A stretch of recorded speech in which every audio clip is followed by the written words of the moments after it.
Welcome back to Virtual Reality. My name is Thomas and you're watching VoodooDE VR. This is the next episode of my VR and AR weekly news, this time with week 26, 2022. You will see everything about VR and AR hardware, games releases and sales. Thank you to my sponsors, Voodoo's VR, Opperman Events, Virtual Escape and Slim Beats. Let's have some fun with the video and let's go!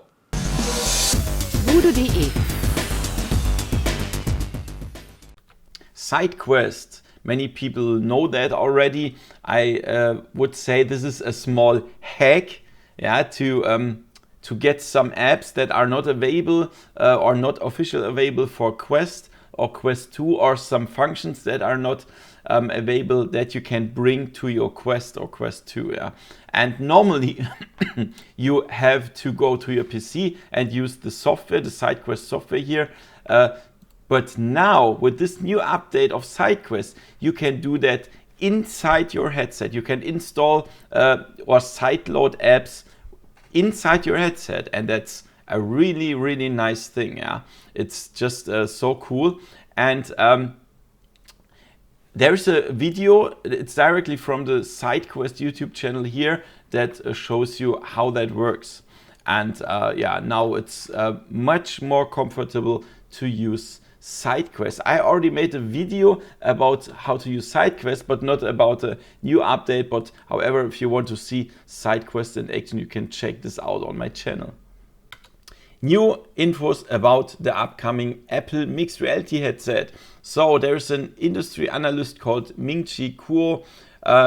This is a really cool guy. He is doing exact leaks and good analytics and stuff, and he says that the Apple mixed reality headset will be announced in January 23. This is half year to wait, and that's gonna be very interesting. Yeah, so we already know that Apple is working on a headset. The code name is N301, and yeah, this could be a little push to the market. Yeah, I mean, Apple is a really huge brand, and like Meta and like Steam or so. Yeah, and that's really nice.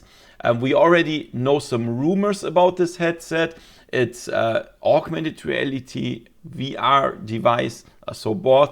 And it could be named Apple Glass, but I don't think so, because there was also already Google Glass and that failed. So I don't think Apple will name it Apple Glass. There could be some cameras for room scale tracking, hand tracking, eye tracking, and pass-through augmented reality.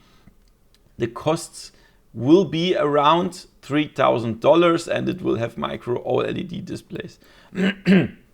So this is very interesting, but there are some questions that I have. So I don't think that Apple will open their system. Like always, when you have Apple device, you can only use it with other Apple devices.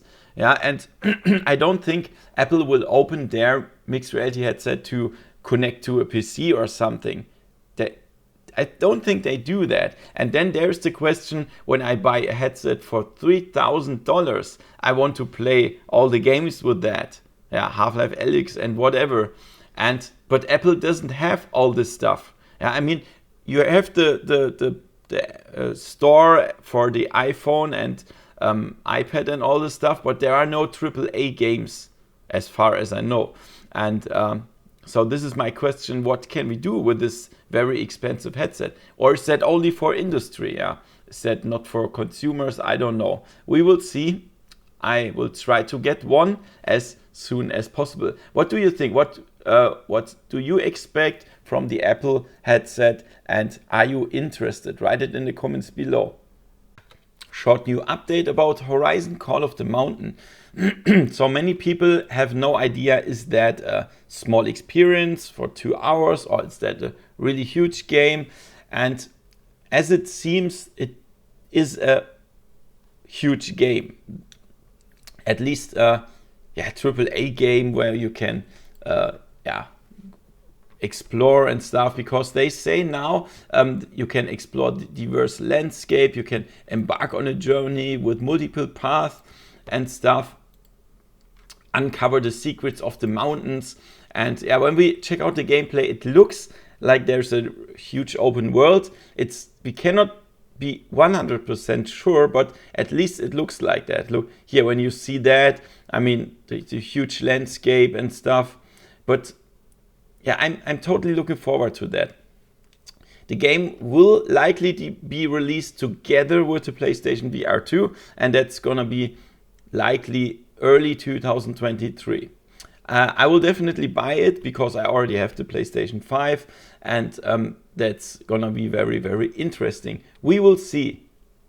We have a release date for the upcoming RPG Ruinsmagus, and this is July 7, 2022, so very, very, very soon, and it will be released together on Quest and Steam VR. So this is a single-player RPG where there's a lot about magic, skills, and stuff that you can collect, items, of course. We have 26 quests there, and this is gonna be really interesting. The voice is completely in Japanese, but we have English subtitles.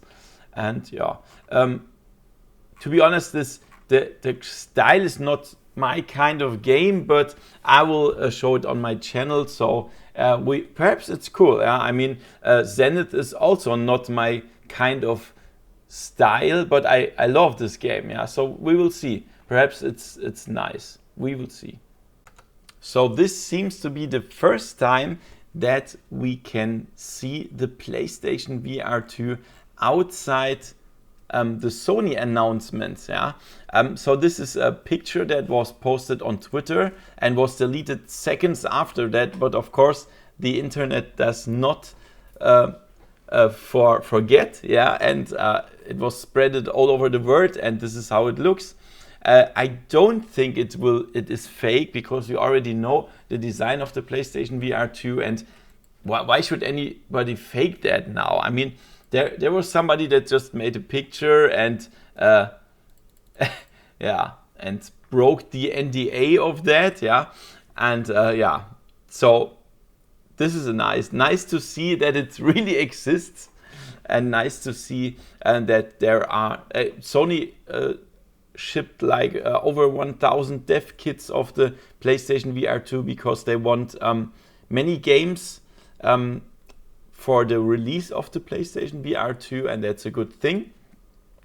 I love the design of the PlayStation VR 2. The black and white design looks pretty cool. I also love the controllers. Finally, we will have 360-degree full room tracking with the PlayStation VR. So this was the biggest disadvantage of the first PlayStation VR, the bad tracking. But now finally this is gone. We have nice tracking and nice resolution as well.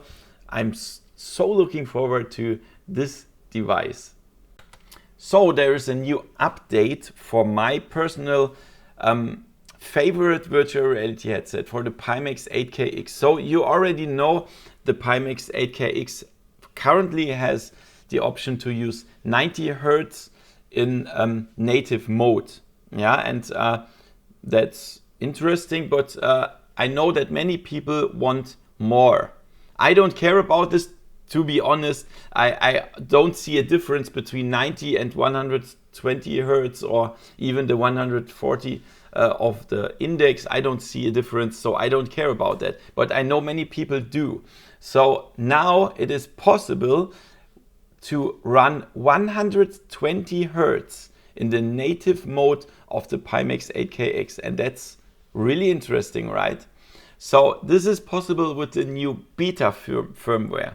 They sent me this document here, and they also said it's beta, yeah. So expect that there is sometimes a little bit of flickering, but when you switch off the headset and on, this should be gone. So for all the impatient people, you can check it out in the beta firmware, but I recommend to wait for the final firmware, and then it should be perfect.